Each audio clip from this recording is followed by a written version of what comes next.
Hey guys, welcome to this reaction. We are reacting to geography now, Albania.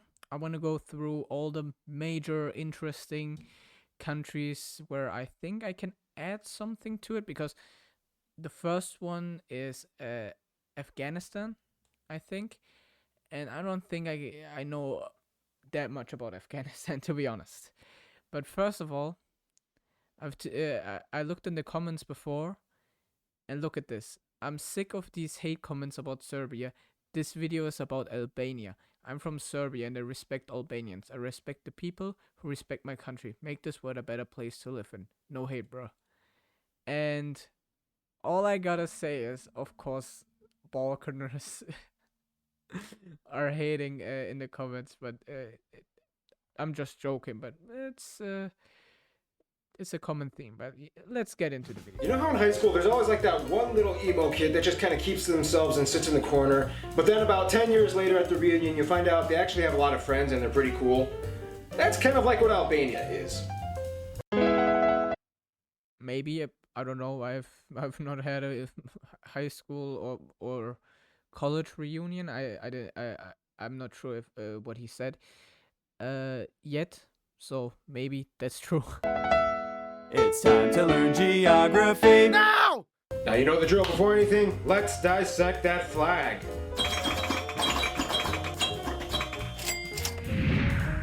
Man, they have a pretty cool flag. You cannot lie. You just cannot lie. I would say top 10 flags right now. Probably, yeah, top 10 flags. Maybe even top 5. Who knows? Heads off to the Albanians. Two-headed eagle always goes hard. Also, the HRE flag also has a two-headed eagle on it. Also goes extremely hard. I think it's my profile picture on this channel. As you can see, the Albanian flag is actually pretty simple. It's just a red banner with a double-headed eagle emblem on top of it. The red representing bravery and courage, and the double-headed eagle is an emblem that the Albanians have claimed that they have historically used to identify themselves as a people group, even though there may be some other countries that would argue. I mean, a lot of Europeans identified themselves with that. I don't think like one nation can claim that. In terms of its political geography, Albania is located in the South Balkan region, right north of Greece, south of Montenegro, west of Macedonia, and Kosovo, even though Serbia will tell you that Kosovo is totally not Kosovo and it's just part of Serbia, but we'll discuss that in another video, and off the coast of the Ionian and the Adriatic Seas. Now when it comes to Albania's borders, it almost kind of looks like every single country surrounding Albania is trying to take as much coastline away as they can from Albania. In the south, Greece. Why did they also zoom on North Macedonia like it's taking any coastline away from it? Is like, I'm just gonna take these extra 10 miles of beach. In the north, Montenegro's like, I'm just gonna take the entire Buna River. And this is a common theme throughout geopolitics, though. Like, a lot of countries have this kind of going on, where they just have way more coastline than they should have. Even inland, Macedonia is like, I'm just gonna take the majority of. Oh, they really did. What, man? Even inland. Was this before the name changed to North Macedonia? Probably. By the way, that's no, that fun fact I'm gonna drop it when I'm either gonna watch the Greece or the Macedonian video, cause that fun fact is too good.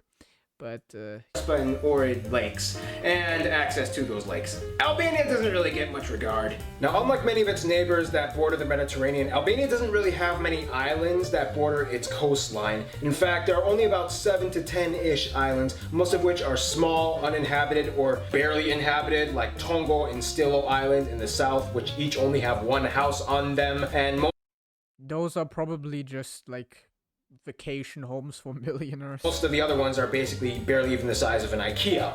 However, a lot of them do have a lot of cool historical ancient sites and landmarks on them, such as Ali Pasha Castle on Butrint and the 13th century monastery on Zvenes Island. Except for one. Sazan Island. Sazan Island has actually played a very crucial role in Albania's history. It was taken over by the Romans, and then the Byzantines, and the Ottomans, and the Greeks, and the Italians, and the British. The Byzantines. Did he really just say that? Bruh. First of all, it's not first of all, it's the Byzantines. Second of all, Eastern Roman Empire. But hey. And the Greeks, but the Greeks didn't want it again, so they gave it to the Italians. And then the Italians finally gave it to Albania. It's a long story. To this day, Sazan Island is the only somewhat inhabited island, as the people living there are only there to maintain the former military bases that were built. In terms of its physical geography, Albania is about 70% mountainous. Yeah, I was about to say it's pretty mountainous. There are like that part of the Balkans is pretty mountainous, I think. Bosnia. Wait. Bosnia and Montenegro, I think, are also pretty mountainous. Isn't there like a mountain range there, or am I just completely off base? Wait, I might have to look it up. Out of curiosity, I have to know. Wait, Balkan topographic map. That should suffice as an answer. Yeah, it's pretty mountainous. The whole of the Balkans, actually. But yeah, I was right. In Montenegro and Bosnia, it's also pretty mountainous. Yeah. Okay. I thought I was mixing it up. With about 25% of the land being arable for agriculture and farming, which, by the way, is a sector that employs about half of the entire population of Albania. Is that still true?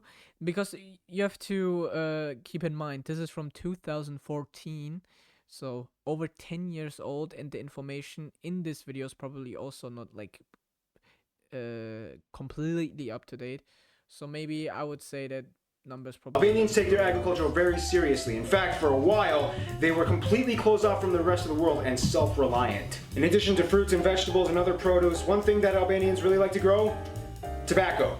They just do. Now, Albania is also loaded with a bunch of other types of landscapes, like rolling green hills and lush forests, and very nice warm temperate beaches, such as the ones at Samil and Durrës. Speaking of... The Balkans in general are very, very beautiful when it comes to like their landscape and the nature. For example, like the Croatian beaches and the mountain ranges are fucking beautiful. The Balkans are very nice tourist attraction. I mean, like vacation spot. Yeah. Which, interesting factoid, if you go to Albania, pretty much everywhere around the entire country, you'll notice these World War II concrete war bunkers located everywhere. The reason being because in the middle... in the middle of the Cold War, one, like the leader, I forgot his name, he built like a bunch of bunkers. I don't know the exact number, but I think it's either like between like 400,000, 500,000. Or maybe 700,000. Those are the three numbers in my head. I don't know why. In the 20th century, the old communist leader Enver Hoxha took over and built these war bunkers, about 700,000. Yes, okay, it was one of the numbers. I think the 400, 500,000 number is something related to Switzerland. I don't know why. I'm getting all these things mixed up. Them and placed them all over the country as a means for militaristic preparation.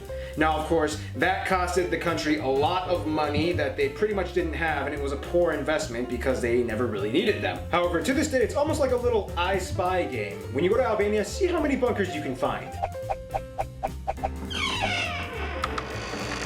Now, in terms of its demographics, about 85%, the vast majority of people in Albania identify as ethnically Albanian. Now, there are some minorities like Greeks and Macedonians and Montenegrins as well.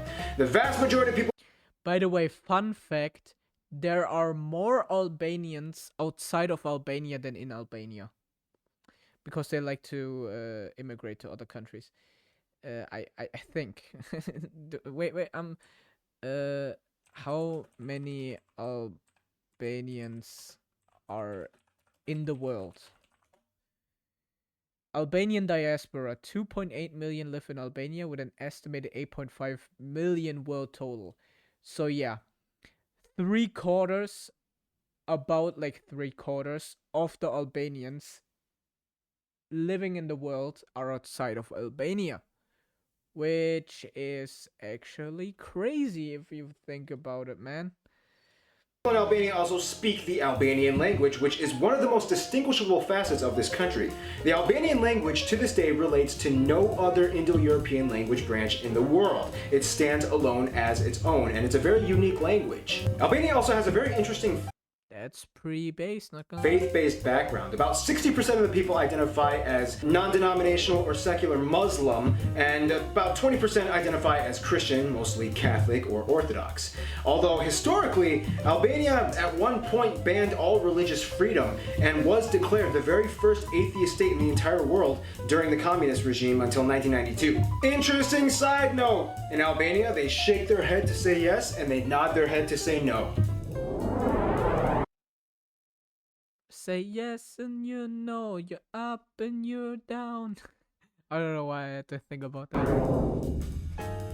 The friend zone. This is where things get a little interesting because historically, Albania has probably been one of the most socially awkward countries in the world. Shortly after Albania was relinquished from the Ottoman Empire, Albania kind of went through a few decades of not exactly quite knowing how to be Albania again. And that's when the Soviets came in. For a while, Albania was part of the Soviet bloc. However, during the Sino-Soviet split, which is something we will discuss all that drama in another video, Albania actually decided to side with China and not Russia, which strategically may have been a bad. Okay, I think I know why. I recently watched a video on this. After Stalin died, the Albanian leader was still a Stalinist, but like I don't know what the name of the leader after Stalin was, but he was more lenient than Stalin, and they wanted uh they wanted something from Albania. I forgot what.